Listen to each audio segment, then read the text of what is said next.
My spouse and I have been married for almost 8 years, and we've been a couple for around 13 years. Our story began when I started dating her during her first year of grad school. I was completely smitten with her, no doubt about it. Interestingly, we were quite different from each other. I'm introverted, outspoken, straightforward, and it's not exactly a charmer. On the other hand, she's incredibly outgoing, easily influenced by others' opinions, and has a ton of energy. Initially, I didn't think she was shallow, fixated on others' opinions, or superficial. However, my perspective has changed over time. Early in our relationship, I discovered that my future wife had quite a wild past. In fact, many of her friends were people she had been physically close with, and she had a history of making out with almost every male friend she had. At that time, I thought, well, she's a young woman in college, so this is probably normal behavior. I never considered myself the jealous type and hadn't really experienced jealousy before, but that would change dramatically. In the very first week of our relationship, she asked me not to call or visit her because her close friend Paul was coming to town and staying at her place. She wanted some alone time with someone she could relate to. I tried not to overthink it. Just because he was a guy didn't necessarily mean anything, right?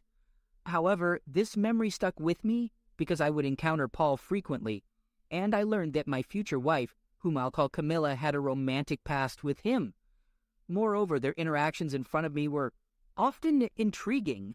Camilla's stories were inconsistent, so it's difficult to piece together the whole picture. According to her, she and Paul had mutual crushes while she was dating her first boyfriend. She claims to have had many partners, but only one boyfriend.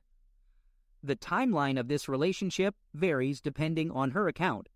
Sometimes she says they dated from her junior year of high school until her sophomore year of college, while other times she says they broke up during her freshman year of college. She has mentioned that she used him, the boyfriend, after they split, and that their relationship was on and off. She also said that she and Paul acted like a couple at one point, but then he slept with one of her friends, although later she admitted that she had betrayed him first. I suspect she might have been involved with Paul, while her boyfriend thought they were still together. I'm sharing this because I wonder if this pattern of behavior has repeated itself in our relationship. During the first 2 years of our dating, we frequented bars quite often. Camilla was a self-proclaimed flirt and would frequently flirt with others, even in front of me. Not only did she flirt openly, but she also discussed her past experiences with former partners in great detail, often with me present. Besides Paul, she had another ongoing friends with benefits relationship with a guy I'll call James. As it turns out, James is genuinely a good person, and we're still friends today. However, back then I couldn't stand him. He would regularly talk about his close moments with Camilla, even in front of both of us. It's tough to hear someone from your partner's past describe details. During those initial couple of years, several things would irk me. I'd frequently encounter her out and about, deeply engaged in conversation with someone new, not even bothering to greet me. She'd often find herself encircled by a group of guys, making it impossible for me to chat with her for hours on end. Whenever Paul was around, he'd always sit as close to her as possible, and they'd be practically glued together. As he played video games, she'd serve him a bowl of MJ, even lighting it for him. She'd constantly interrupt me to pay attention to Paul's words. For a while, Paul was involved with our downstairs neighbor, but he'd always make a point to visit Camilla first. Once, her best friend came to see her, and she didn't want me around so she could have some one-on-one time with her friend, a female schoolmate. However, she ended up inviting her close buddy Michael and 4 other people. She repeated this on a night that was meant to be just for the girls.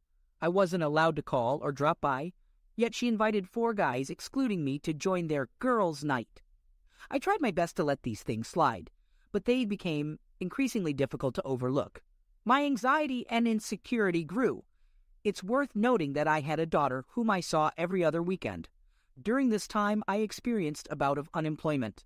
Finding a job was tough, and I fell behind on child support payments. It was during one of the many recessions.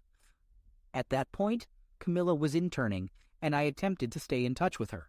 However, it was disheartening because she always seemed utterly uninterested when I called, often chatting with her friends in the background. One incident that hit me hard was when I had to go to court for falling behind on payments. I narrowly avoided jail by striking a deal with my daughter's mother. I had just landed a job and asked for 2 weeks to gather over $2,000. Understandably, I was stressed and had to borrow money. I called Camilla for support and to vent, but she was not only disinterested but also preoccupied with eating her Chipotle and chatting excitedly with her friends. There was no concern, no empathy, just nothing. A few weeks later, she went on a trip to an amusement park with her internship colleagues. Once again, she didn't want me to join, but I discovered that others had brought their partners along. As I mentioned, this kind of stuff accumulates and becomes hard to forget. She even attended a Christmas party with Paul where she admitted he was flirting with her. Fast forward another year, and she moves back home. We discussed the possibility of moving in together. I receive a small inheritance, which allows us to find a place, and I secure a job in her area. Finally, after nearly 2.5 years of turning a blind eye to her thoughtless behavior, I confront her about how much her flirting upsets me. She shared a story about being at a local bar while I was away, and she mentioned telling the bartender, "I'd totally hook up with you if I were single." I responded that I didn't need to know that, and suddenly she became furious, started yelling, and denied ever saying that, even though she had just told me the story. I soon realized that Camilla couldn't handle any criticism of her character. She despised it and would become extremely angry if questioned. During this time, Paul also sent her a late-night text, which I saw. When do I get to see that fine backside again? As time passed, things actually improved. In fact, they were better than before. We formed a tight-knit group of friends. She and my daughter grew closer. We had very few, if any, arguments, and everything was fantastic. Among these friends were her cousin and cousin's husband, who play an important role in this story, Carl and Lola. The only aspect that wasn't great during this period was our bed life. For reasons I couldn't understand, our bed life wasn't just dwindling. It was coming to a complete halt. Camilla showed almost no interest in being close. After about 3 years, our circle of friends fell apart for various reasons. During this time, Camilla and I got engaged. Things remained pretty good between me, Camilla, my daughter, and our friendship with Carl and Lola. A few years later, we got married, with Carl officiating the ceremony. Another year passed and things took a dark turn. A very dark turn. Lola discovered that Carl had been unfaithful to her for years, leading to their divorce. Naturally, Lola sought comfort from Camilla, as they were friends and family. But then, an unexpected twist occurred. Lola decided to fully embrace her midlife crisis and started going out to bars and pursuing men like there was no tomorrow. Now, that in itself wasn't the strange part. The odd thing was that she insisted on taking my wife with her almost every other night as her wingwoman. During this period, my job required me to work long hours, sometimes from 3 p.m. to 7 a.m., 3 to 4 times a week. While I was at work, my wife was out socializing with guys. Her interest in closeness with me was at an all-time low. She often claimed it was because she was tired, but she had plenty of energy for going out. At one point, she excitedly told me about a bouncer flirting with her and a bartender encouraging it. He apparently said, "Well, you must be here looking for something." I want to mention a few things about this incident. First, when I went to this bar with her, she seemed quite friendly with this bartender. Let's call him Bob. One night during her birthday celebration, she practically leaped at him, giving him a very tight hug.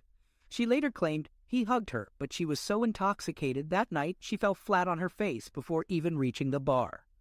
I was still quite sober. When I shared this with one of Camilla's friends, all I had to mention was Camilla and Bob. And the friend burst into tears. This was the most suspicious part. Later, someone who knew my wife and hosted a party she attended showed up at my workplace. When he found out where I lived, he asked if I knew Camilla and her boyfriend Bob. This could have been a mistake, but it's quite a coincidence. Also, there was a joke at the bar that Bob wasn't well endowed but was good at other things. Later, Camilla told me how disappointing it was to be with someone not well endowed. She mentioned being with a guy who was small but good at other things. I might be reading too much into that, but I'm not sure. Another odd thing happened during this time. For 2 months, Camilla and I had absolutely no physical contact. Closeness had been an issue for years, but we still had occasional moments of closeness. During this period, there was nothing. Strangely, Camilla missed her period for a month and feared she might be pregnant. I couldn't help but wonder why she thought that was possible if she was only sleeping with me. When I brought it up, Camilla predictably lost her temper. After this, she started taking birth control, but our bed life remained stagnant. Around this time, we went to a family wedding. I remember that after the wedding, she was tipsy and began talking about going dipping in the hotel pool. My dad and brothers went to bed, and so did I. I had been awake for at least 24 hours due to work. She ended up going with my cousin's husband while I lay down. I woke up 2 hours later and she wasn't there. She was back by morning, but she claimed they didn't go dipping and that she returned right away, which I know isn't true. Later, Camilla went to Lola's house for a pool date, taking my daughter with her. One of our acquaintances, let's call him Keith, was there. Camilla told me that Keith and Lola were quite drunk, and Keith flirted with her in front of my daughter. When I mentioned this later, Camilla got upset because she was worried I would anger Lola and others who were there. It was then that I realized my wife cared more about the opinions of her social circle than mine. Eventually, the frequent outings, including on my days off without me, stopped when Lola met someone new and remarried. After that, Camilla hardly ever heard from Lola. To be completely honest, I began emotionally distancing myself and even trying to numb myself to the idea of my wife being with someone else. I even tried to make myself indifferent to closeness. All of this was causing me anxiety. I started having panic attacks, which she began to notice. The distancing, not the panic attacks. I told her about one I had while at her cousin's place during a Super Bowl party break. I had another one at my previous job, which resulted in me being sent to the hospital with extremely high blood pressure. I blacked out. Fast forward to the recent past, from 2020 until now. A lot has happened. I lost my job, went on unemployment, had my unemployment revoked, putting me in debt. I was accused of endangering someone at work, went to court, and ended up on probation. I spiraled into depression and anxiety, feeling paralyzed. I didn't even want to leave the house. I became short-tempered and unmotivated, all during the pandemic. Meanwhile, Camilla started a new career and, being the extrovert she is, struggled with being cooped up indoors. Before the pandemic escalated, Camilla traveled to Florida for work training. One night, she visited a Caribbean club and was chased by one of the guests. Oddly, the chef came out to tell her how stunning she was. I found this strange because if the chef was in the back, how would he know to come out and compliment a random person's appearance? Maybe I'm overthinking it. Anyway, she called me once that night saying, "These guys are really making me want to smoke, NJ." She called again, supposedly on her way home, when an unfamiliar voice started yelling into the phone. It was so loud that the person must have had their mouth right next to the receiver. She called back and told me it was the guy who pursued her. He was an Uber driver and had pulled over across the street to offer her a ride. That's what she told me while intoxicated. Sober, she claimed she bumped into him in person as she left the club, but that night she said she was already outside, walking home.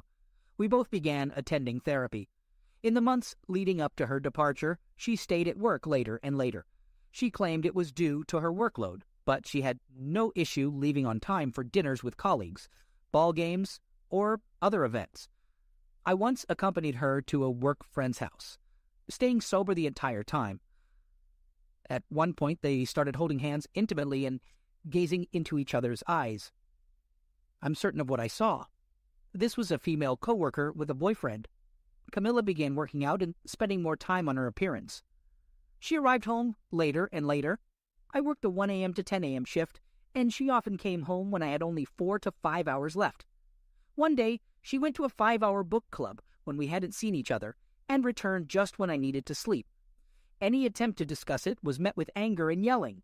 Whenever I vented, I faced criticism and harsh scolding, while she expected me to just listen, which I mostly did. However, there were times when my frustration boiled over, and I snapped. Never physically. I would never hit her. The only topics she seemed interested in discussing were her fitness goals and her job. She became increasingly critical of me, which made me more silent and frustrated. All the frustration culminated in a single incident. 2 years earlier, I became my daughter's primary guardian, and her mom moved to Texas. Well, her mother waited until the last minute to book a flight, and the only days that didn't conflict with one of our work schedules were on weekends, particularly her schedule. Apparently, my daughter's mother couldn't find a direct weekend flight. Camila found out about this and decided to contact her. Honestly, I didn't think it was our responsibility to arrange the flight for my daughter's mother. In fact, the custody agreement states that she's responsible for scheduling and covering travel expenses to and from Texas.